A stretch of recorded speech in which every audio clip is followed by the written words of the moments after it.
मनसे अध्यक्ष राज ठाकरेंनी बोलावली मनसे नेत्यांची बैठक। थोड्याच वेळात शिवतीर्थावर ही बैठक पार पडणार। पालिका निवडणुकीसंदर्भात यामध्ये चर्चा होण्याची शक्यता। मनोज जरांगेंचे मेहुणे विलास खेडकरांवर तडीपारीची कारवाई, तर अवैध वाळू उत्खनन वाळू चोरीचे गुन्हे दाखल असल्यानं जालना पोलिसांकडून ही कारवाई। अमरावती जिल्हा मध्यवर्ती सहकारी बँकेचे अध्यक्ष बच्चू कडू यांना सहकार विभागाची नोटीस, तर जिल्हा बँकेतील विरोधी गटातील संचालकांनी सहकार विभागाकडे केली होती तक्रार। सोमनाथ सूर्यवंशी मृत्यू प्रकरणी 4 पोलीस निलंबित, तर 1 पोलीस अधिकाऱ्यासह 3 पोलीस कर्मचाऱ्यांचंही निलंबन। रत्नागिरी जिल्ह्यामध्ये ठाकरे गटाला मोठा धक्का बसणार, तर माजी आमदार सुभाष बने आणि गणपत कदम हे शिंदेंच्या शिवसेनेत प्रवेश करणार। दोन्ही नेत्यांनी घेतली एकनाथ शिंदेंची भेट। 15 फेब्रुवारीला होणार शिंदेंच्या शिवसेनेत पक्षप्रवेश। युवा सेनेचे सहसचिव कुणाल धनवडे यांचा ठाकरे गटाला रामराम, तर धनवडेंचा चंद्रशेखर बावनकुळेंच्या उपस्थितीत भाजपात प्रवेश। पक्ष संघटनेच्या कार्यपद्धतीवर नाराज होऊन राजीनामा दिल्याची माहिती। ठाण्यामध्ये उपमुख्यमंत्री एकनाथ शिंदेंच्या वाढदिवसानिमित्त कार्यकर्त्यांकडून बॅनरबाजी, तर शुभदीप या निवासस्थानाबाहेर कार्यकर्त्यांकडून शुभेच्छा देणारे हे बॅनर्स। गेटवर आकर्षक फुलांची ही सजावट। उपमुख्यमंत्री एकनाथ शिंदेंना नातू रुद्रांशकडून कॅडबरी गिफ्ट, तर वाढदिवसानिमित्त एकनाथ शिंदेंना हे गिफ्ट। गोंदियामध्ये लाडक्या बहिणींच्या अर्जांची पडताळणी सुरू, तर अर्जांची छाननी करून अपात्र करण्याची प्रक्रिया सुरू। छाननीनंतर आता अहवाल पाठवला जाणार। कोल्हापुरातील इचलकरंजी शहराच्या 11 शिवभोजन थाळी वाटप केंद्रांवर उपासमारीची वेळ, तर 5 महिन्यांपासून अनुदान न मिळाल्यामुळे शिवभोजन थाळी बंद होण्याची भीती।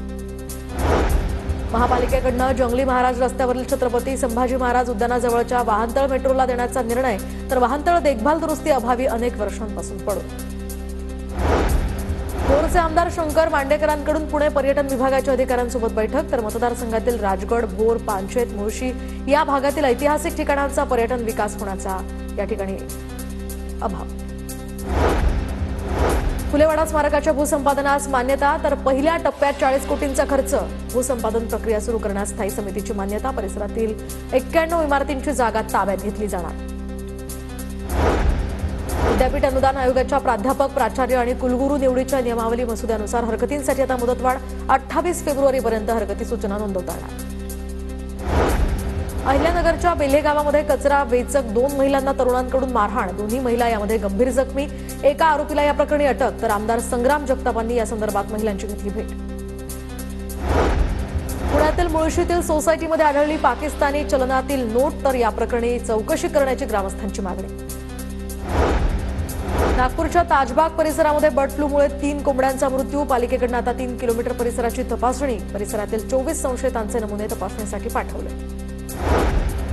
ज्येष्ठ नागरिकांसाठी देशात पहिल्यांदाच एल्डर लाईन टोल फ्री क्रमांक। मदतीची आवश्यकता असणाऱ्या ज्येष्ठ नागरिकांना आता 14567 यावर संपर्क साधता येणार।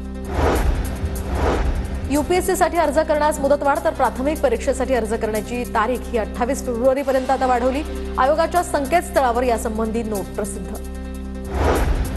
इंग्लंड विरोधातील 3 सामन्यांची एकदिवसीय मालिका आता जिंकण्यासाठी टीम इंडिया सज्ज, तर कर्टकच्या मैदानावर आज दुपारी हा सामना रंगणार, तर विराट कोहलीची सुद्धा इथे वापसी होणार।